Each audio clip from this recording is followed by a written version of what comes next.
While everyone can envision what a forklift looks like, there are actually 7 different classes of forklifts, also called powered industrial trucks, which are available in the workplace today. Classes 1 through 3 are electric-powered forklifts, which can include narrow aisle or hand trucks. They use solid or pneumatic tires, depending on the truck model.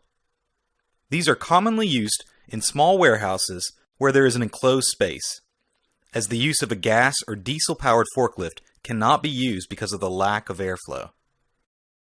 Classes 4 through 5 are for internal combustion powered forklifts, or ones which use diesel, gasoline, or propane. These also use either solid or pneumatic tires. They are commonly used in larger warehouses, especially when going from the outside to the inside with many of their daily operations. Class 6 is for an electric or internal combustion tractor.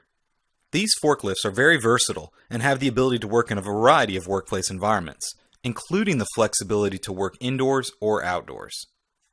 Class 7 is for rough terrain forklifts, which are almost exclusively used outside and are significantly larger than the powered industrial trucks in other classes.